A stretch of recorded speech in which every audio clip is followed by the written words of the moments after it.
कुशीनगर में, ये किसी और का बनवाया नहीं था, समाजवादियों का बनवाया हुआ था। उस एयरपोर्ट का उद्घाटन जरूर करने गए। इतने तो हमारे गरीब भी जानते हैं, किसान जानते हैं कि कोई चीज खरीदनी होती है, बेचनी होती है तो देख करके आते हैं। आप कोई चीज खरीदनी हो या बेचनी हो तो हम मौके पर जाकर के देखते हैं। ये समाजवादियों का बना हुआ एयरपोर्ट देखने गए थे भारतीय जनता पार्टी के लोग। ये देखना, इस एयरपोर्ट को भी बहुत जल्दी बेच देंगे। जो सरकार एयरपोर्ट बेच रही हो, हवाई जहाज बेच रही हो, जो सरकार रेलवे स्टेशन बेच रही हो, ट्रेन बेच रही हो, जो सरकार पानी के जहाज खड़े होने वाली जगह बेच रही हो, जो सरकार टेलीफोन की कंपनियां बेच रही हो, तो नौजवान बताओ आपको नौकरी मिलेगी?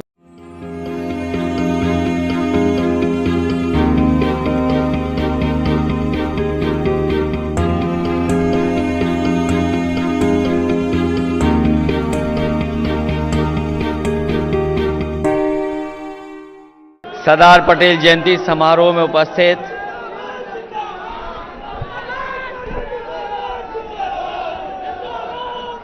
बड़ी संख्या में हमारे किसान भाई, उपस्थित सभी हमारे बुजुर्ग, माताएं, बहनें, नौजवान साथी, पत्रकार बंधुओं, समाजवादी साथी जो मंच पर उपस्थित हैं, मैं सभी साथियों का धन्यवाद देना चाहता हूं। आज मुझे मौका मिला सरदार पटेल जी की प्रतिमा का अनावरण करने का। जहां मैंने सरदार पटेल जी की प्रतिमा का अनावरण किया है, वहीं डॉक्टर एसपी सिंह जी ने अपने पिताजी की भी प्रतिमा लगाई थी। मुझे उसका भी सौभाग्य प्राप्त हुआ कि मैंने वो भी अनावरण किया है। ऐसे समारोह में और ऐसे कार्यक्रम में जहां इतने लोग दिखाई दें और केवल लाली लाल टोपी दिखाई दे, जहां पूरे मैदान में मुझे लाल टोपी दिखाई दे रही है, वो ये भरोसा दिला रही है कि आने वाले समय में परिवर्तन होने जा रहा है और ऐतिहासिक परिवर्तन उत्तर प्रदेश में होने जा रहा है। यहां हमारे साथी जो हैं, ये सब किसान परिवार के लोग हैं। यहां ये जितने मैदान में खड़े लोग हैं, ये सब किसान भाई हैं या किसान परिवार के नौजवान जुड़े लोग हैं। ये सब खेती से जुड़े हुए लोग खड़े हैं। इस कार्यक्रम में जितने भी लोग हैं वो किसान हैं या खेती बाड़ी से जुड़े लोग दिखाई दे रहे हैं हमें। इसलिए ज्यादा जोश और उत्साह दिखाई दे रहा है, ज्यादा उत्साह के साथ खड़े हैं, क्योंकि आज जब हम सरदार पटेल जी को याद कर रहे हैं तो हमारे साथी जानते होंगे कि उनके नाम पर सरदार क्यों लिखा है। हमारे साथियों को जानकारी होगी कि सरदार पटेल जी के नाम पर जो सरदार लिखा है वो क्यों लिखा है। जब यहां पर अंग्रेज थे, उस समय 30% लगान किसानों पर बढ़ाने का काम हुआ था और गुजरात के किसानों ने आंदोलन किया। किसान ने जब आंदोलन किया तो उसका पूरा परिवार साथ खड़ा था। किसान थे, उनके परिवार की जितनी भी महिलाएं सदस्य सब के सब आंदोलन में आ गए और उस आंदोलन का नेतृत्व किसी ने किया तो वो सरदार पटेल जी ने नेतृत्व किया। और उसके बाद जब नेतृत्व में ब्रिटिश हुकूमत को झुका दिया, उसके बाद उनके नाम के आगे सरदार लग गया। तो इसलिए जहां हम सरदार पटेल जी को याद करते हैं, इसलिए भी ऐसे नेता नहीं मिलेंगे जिन्होंने देश को एक किया हो। जब हम सरदार पटेल जी की जयंती में हम खड़े हैं तो हमें उन महापुरुषों को भी याद करना चाहिए जिनकी वजह से हमें आजादी मिली है।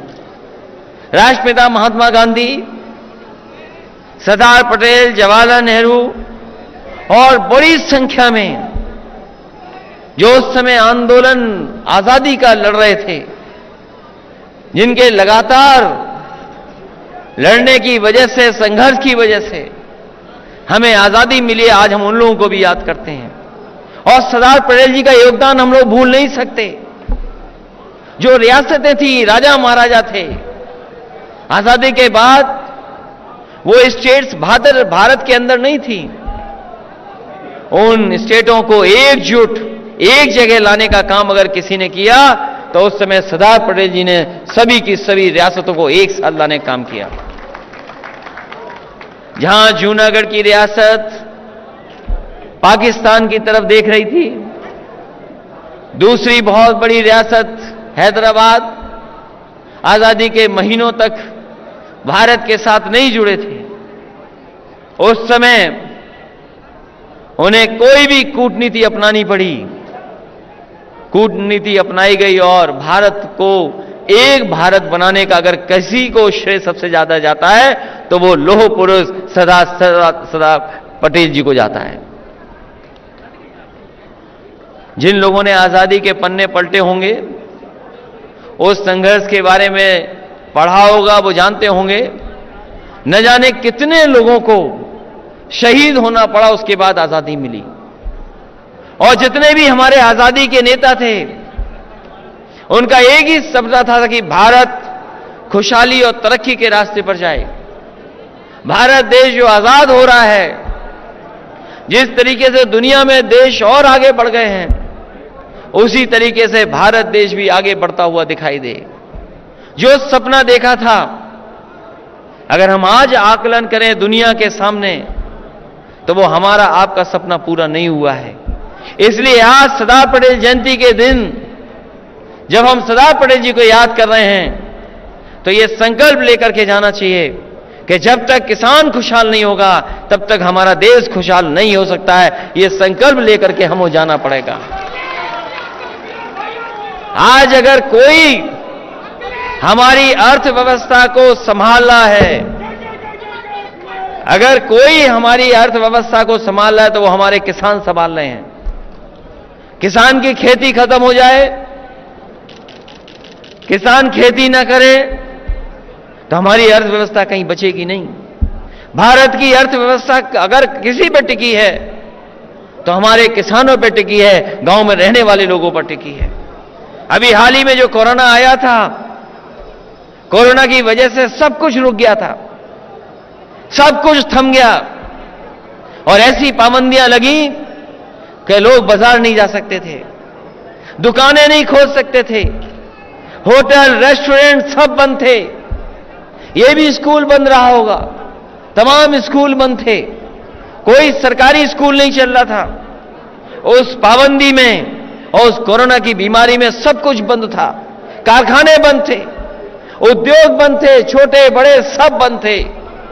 लेकिन एक ही वर्ग था जो खेतों पे काम कर रहा था, तो वो हमारा किसान और यही गरीब जो हमें दिखाई दे रहे हैं, यही खेतों पे काम कर रहे थे, जिसने हमारी अर्थव्यवस्था को संभाल दिया। सोचो अगर खेती रुक जाए, ये जो लोग जा रहे हैं थोड़ा बहुत या जो चिल्ला रहे हैं, नारा लगा रहे हैं, वो इसीलिए कि अभी ये भूखे हैं, थोड़ी बहुत भूख लग गई है, इसलिए ये नारे लगा रहे हैं। ये जो नारा लगा रहा है इसको ज्यादा भूख लग रही है। सोचो अगर किसान पैदावार न बढ़ाए, खेती ना हो, खेती ना हो, अगर अनाज ना हो, तो बताओ कौन खिलाएगा हमें भरपेट? अगर कोई भरपेट हमें आपको खिला रहा है तो हमारे किसान यही गरीब बैठे हैं, खुद भी खा रहे और पूरे देश को, समाज को खिलाने का काम कर रहे हैं। हमारा किसान जहां हमारा पेट भर रहा है, वहीं कहीं ना कहीं किसान मेहनत करके हमें कपड़े भी पहनवा रहा है। ये जो कपड़े पहने हैं हम लोग, ये कौन पैदा करता है खेत में? हमारा किसान पैदा करता है। तो पेट भरने वाला और कपड़े पहनाने वाला अगर दुखी होगा तो ये सरकार बचेगी नहीं, सरकार का सफाया होगा। इसलिए किसान एक साथ जुट रहा है। और आज जब हम और सब लोग इकट्ठे हैं, जो आज सरकार में सत्ता में लोग हैं, उन्होंने क्या लाने का काम किया है? कानून लाने का काम किया है। ये 3 कानून ऐसे हैं, अगर लागू हो गए तो हो सकता है आप अपनी मर्जी की खेती नहीं कर सकेंगे। आपकी खेती, आपकी पैदावार का पूरा कंट्रोल उद्योगपतियों के हाथ में आ जाएगा। किसान अगर बाजार के हालात पे छोड़ दिया जाएगा तो हमारा किसान कभी खुशहाल नहीं होगा। आज जो सत्ता में लोग हैं, वो जब सरदार पटेल जी को याद कर रहे हैं तो उनका संघर्ष भी याद करना चाहिए कि उन्होंने जो किसानों के लिए संघर्ष किया था। और अगर सच्चे ईमानदार वो लोग हैं, सरदार पटेल को मानने वाले लोग हैं, तो आज ही के दिन तीनों के तीनों कानून उन्हें वापस ले लेने चाहिए। ये सबसे बड़ी श्रद्धांजलि और याद करने का वक्त यही होगा, और संकल्प यही होगा कि सरदार पटेल जयंती के दिन हम तीनों कानून हटा दें। इसलिए जहां सरदार पटेल जी को हम याद कर रहे हैं, मुझे खुशी है कि डॉक्टर एसपी सिंह जी ने बहुत कुछ बताया सरदार पटेल जी के बारे में। सरदार पटेल जी जहां जमीन पहचानते थे, जमीन को पकड़ करके फैसले लेते थे, वो जमीन को समझ लेते थे तभी फैसला लेते थे। इसीलिए आयरन मैन के नाम से भी जाने जाते हैं, लौह पुरुष के नाम से भी जाने जाते हैं। सरदार पटेल जी राष्ट्रपिता महात्मा गांधी, जवाहरलाल नेहरू, जिन्ना एक ही संस्था में पढ़ करके बैरिस्टर बनकर के आए थे, एक ही जगह पर पढ़ाई लिखाई की उन्होंने, वो बैरिस्टर बने, उन्होंने आजादी दिलाई। उन्हें किसी भी तरीके से अगर किसी का भी संघर्ष करना पड़ा होगा तो वो पीछे नहीं हटे। एक विचारधारा जिस पे पाबंदी लगाई, अगर किसी ने पाबंदी लगाई थी तो लौह पुरुष सरदार पटेल जी ने उस विचारधारा पे पाबंदी लगाने का काम किया था। आज वही लोग जो देश को एक करने की बात कर रहे हैं, वो हमें और आपको जातियों और धर्म में बांट रहे हैं। अगर हम जातियों धर्म में बढ़ जाएंगे तो हमारा देश क्या होगा? दुनिया में हमारे देश की सबसे बड़ी पहचान यही है कि हम अलग अलग जाति के, अलग अलग धर्म के लोग एक साथ एक धरती पर रहने का काम करते हैं। दुनिया में इतनी जाति, इतने धर्म के लोग एक साथ कहीं नहीं रहते जितने भारत में रहते हैं। इसलिए आज के दिन हम जहां सरदार पटेल जी को याद कर रहे हैं, जिन्होंने देश को एक कर दिया, रियासतों को खत्म कर दिया था, तो ये भी फैसला लें कि कोई ताकत ऐसी हो जो जातियों में लड़ाई के, धर्म में लड़ाई कराए, हम नहीं उनकी विचारधारा को मानेंगे। हम समाजवादी विचारधारा, जो हमारा संविधान हमें रास्ता दिखाता है, उस रास्ते पे चलने का काम करेंगे। विकास के रास्ते पर जाएं। अभी बहुत सारी विकास योजनाओं के बारे में बताया जा रहा है, बहुत सारी योजनाओं के बारे में चर्चा हो रही है कि आखिरकार समाजवादियों ने कितने काम किए हैं। वो काम तो समाजवादियों ने 12 से 17 तक किए थे। जब नेताजी की सरकार बनी, उन्होंने मुझे मौका दिया तो 12 से 17 में काम हुए थे। सड़कें बनना, पुल बनना, मेडिकल कॉलेज बनना, एम्बुलेंस चलना, पुलिस के लिए 100 नंबर की गाड़ी चलना, आपके हरदोई के लिए 4 लेन लखनऊ से जोड़ देना, और आपका यही बगल का एक्सप्रेसवे बना था, उसी सरकार में बना था। और मैं आज कह सकता हूं कि देश में इससे अच्छा एक्सप्रेसवे किसी सरकार ने नहीं बनाया जैसा समाजवादी लोगों ने यह बना करके दिखाया था। और याद होगा हमारे उन्नाव हरदोई के लोगों को और पत्रकार साथियों को, जब उद्घाटन हुआ था तो इसी हाईवे पर बड़े बड़े हवाई जहाज एयरफोर्स के उतारने का काम समाजवादी लोगों ने किया था। इसी पर सुकोई और इसी पर मिराज उतारने का काम समाजवादी लोगों ने किया। बनाने को तो भारतीय जनता पार्टी भी एक एक्सप्रेसवे बना रही है, जो समाजवादियों ने बनाया था उसी को बना रही है। भारतीय जनता पार्टी का सबसे प्रिय काम 2 हैं, एक नाम बदलना और दूसरा शौचालय बनाना। समाजवादी पार्टी की सरकार में समाजवादी पूर्वांचल एक्सप्रेसवे बन रहा था। हमारे बाबा मुख्यमंत्री आए, उन्होंने नाम बदल दिया। उन्होंने नाम बदल दिया, समाजवादी की जगह पूर्वांचल एक्सप्रेसवे कर दिया। ये डायल 100 पुलिस के लिए एक अच्छी व्यवस्था दी थी। डायल 100 ये लेकर के आए थे हम अमेरिका से। अमेरिका में जिस तरीके से न्यूयॉर्क में पुलिस चलती थी कि फोन मिलाओ पुलिस मौके पर पहुंच जाए, वो यहां के वरिष्ठ अधिकारी और जो समझदार अधिकारी थे उन्हें मैंने अमेरिका भेजा था। न्यूयॉर्क जो सबसे बड़ा शहर है दुनिया का, वहां की पुलिस कैसे काम करती है वो देख करके आए थे वो अधिकारी। और उस समय जो हमारे सलाहकार थे प्रोफेसर वेंकट, वो जो समय समय पर इस योजना को देख रहे थे, वो और अधिकारी गए, पूरा सीख करके समझ करके आए और अपनी चीजों को भी समझा। यहां पर क्या थाने में क्या परेशानी है, अधिकारियों को क्या परेशानी है, एक ऐसो जो है उसको क्या क्या तकलीफ है, या जो पूरा वरिष्ठ अधिकारी हैं उनको क्या क्या तकलीफ है, दोनों चीजों को समझ करके समाजवादी सरकार में डायल 100 बनाने का काम हुआ था। और ऐसी योजना बनाई थी कि अगर मेड़ पे भी झगड़ा हो जाए तो मेड़ से भी अगर कोई गरीब किसान फोन करता था तो पुलिस उसकी मदद के लिए पहुंच जाती थी और पुलिस मदद करती थी। यह व्यवस्था इसलिए थी, यह व्यवस्था इसलिए थी कि आपको थाने ना भागना पड़े। यह व्यवस्था इसलिए थी कि आपको थाने ना जाना पड़े। लेकिन बाबा मुख्यमंत्री जी आए, उन्होंने डायल 100 का डायल 112 कर दिया और पुलिस को पता नहीं क्या कर दिया, वो खराब कर दी। और ये जो हमारा साथी ज्यादा चिल्ला रहा है, मैं अभी बाबा मुख्यमंत्री जी के पास भेज दूंगा तुम्हारा नाम, और वहां से बदल करके दूसरा नाम आ जाएगा तुम्हारा। सोचो कैसी सरकार है जो नाम बदल रही, रंग बदल रही, शिलान्यास का शिलान्यास कर रही, उद्घाटन का उद्घाटन कर रही। और बाबा मुख्यमंत्री इतने कमाल के हैं कि दूसरों का तो उद्घाटन कर रहे हैं, लेकिन 4.5 साल में भी अपने काम का शिलान्यास किया हुआ का किसी का उद्घाटन नहीं कर पाए अभी तक।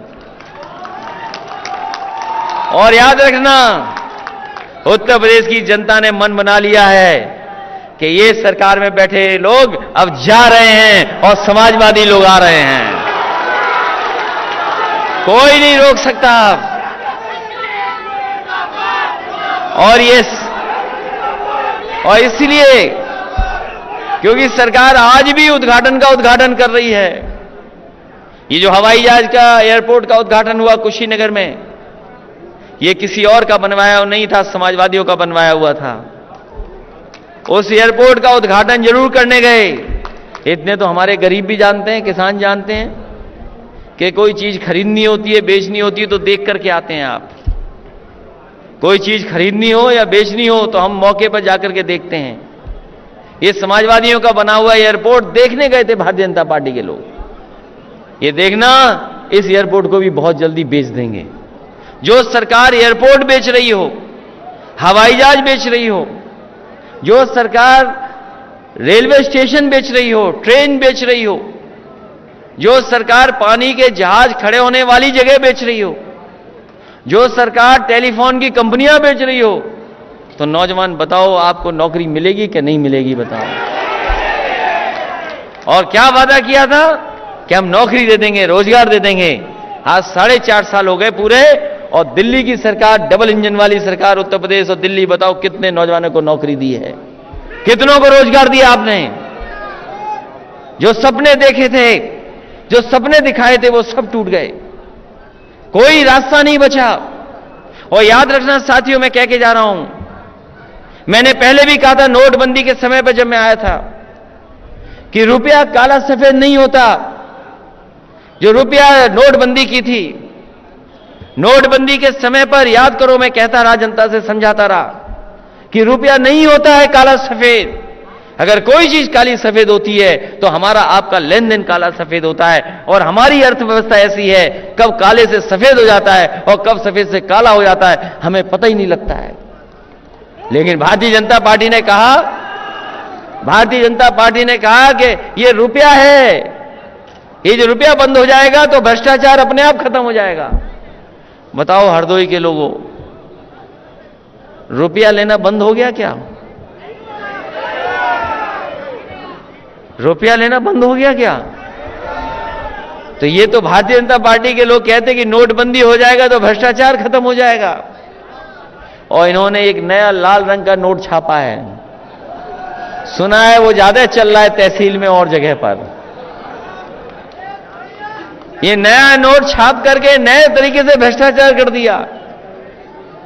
और आज आप बाजार में जाओ, कौन सी चीज सस्ती बची है बताओ?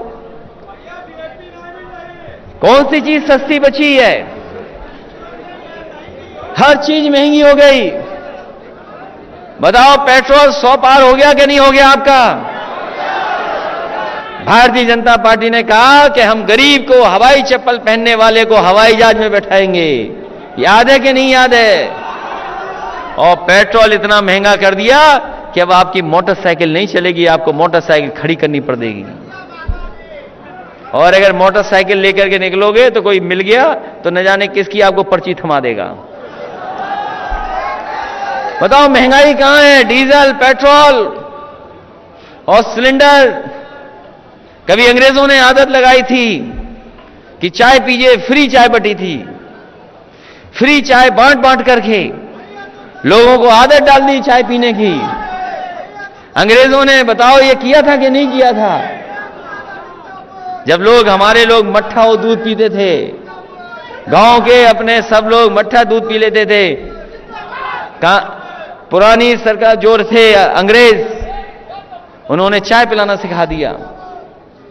इन्होंने भी फ्री सिलेंडर बांटा था। और बताओ आज सिलेंडर की कीमत क्या हो गई?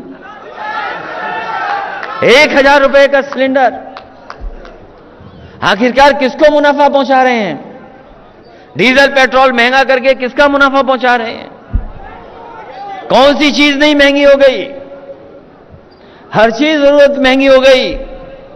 हमारा किसान ललितपुर में खड़ा था 2 दिन से लाइन में, उसे खाद नहीं मिली, उसकी जान चली गई। बताओ यह है बीजेपी की सरकार? उसे 2 दिन खड़ा रहा लाइन में, खाद नहीं मिली। बताओ डीएपी मिल रही कि नहीं मिल रही आपको? सब कारखाने बीजेपी वालों के हैं, उनकी सरकार है। तो आखिरकार खाद और डीएपी की क्या कमी होनी चाहिए? और देखो धोखा कैसे दे रहे हैं। ये सोच रहे हैं कि हम और आप लोग कुछ जानते ही नहीं है। बोरी में से चोरी कर ली। बताओ बताओ बोरी में से चोरी हुई है कि नहीं हुई है आपकी? बोरी में से चोरी हो गई। बताइए कैसे हमारे बाबा मुख्यमंत्री हैं। अभी कल ही मैंने लखनऊ में कहा दिवाली का त्योहार आने वाला है। दिवाली के त्योहार पे हम अपना घर मकान सब लोग साफ करते हैं। हमने कहा कि मुख्यमंत्री जी अपना मुख्यमंत्री आवास बहुत साफ सुथरा कर दो, जाले हटा दो और धुएं के जो धब्बे हैं वो भी हटा दो, क्योंकि दूसरी सरकार बनने वाली है।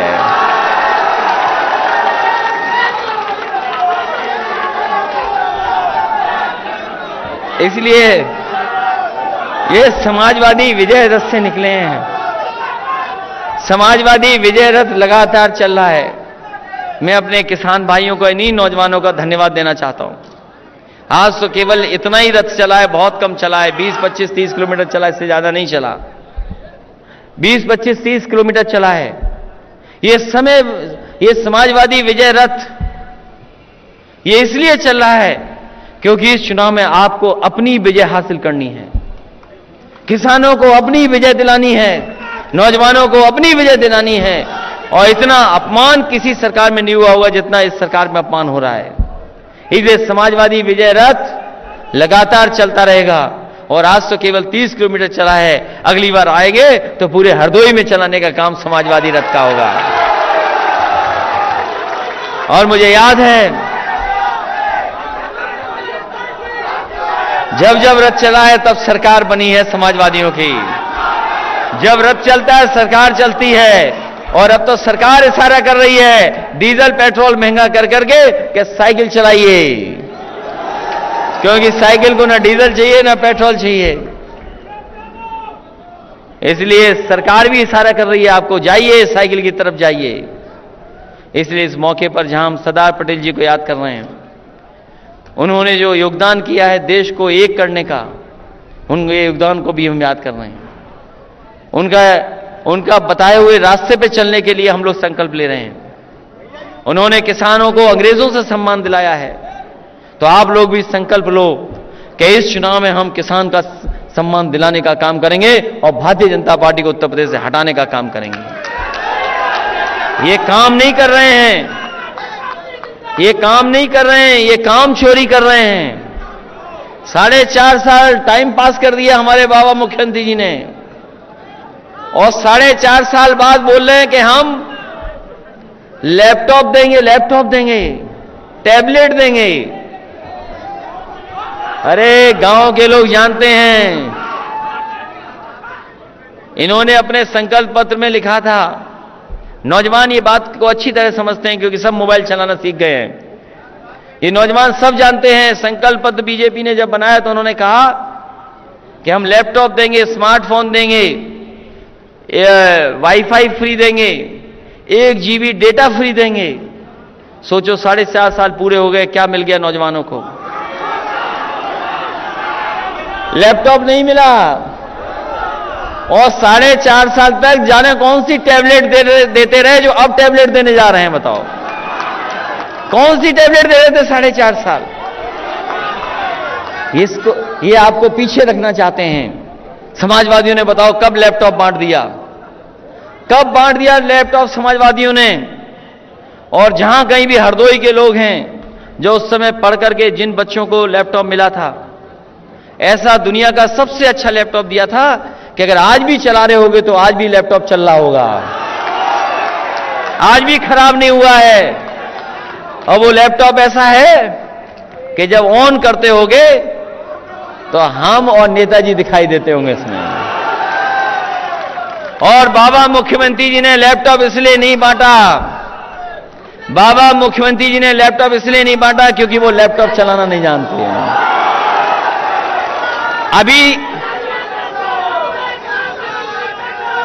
अभी तक तो हम लोग ये मानते थे कि वो लैपटॉप चलाना नहीं जानते हैं। एक अधिकारी ने बताया कि वो लैपटॉप तो लैपटॉप, वो मोबाइल भी नहीं चला पाते हैं। सोचो आप,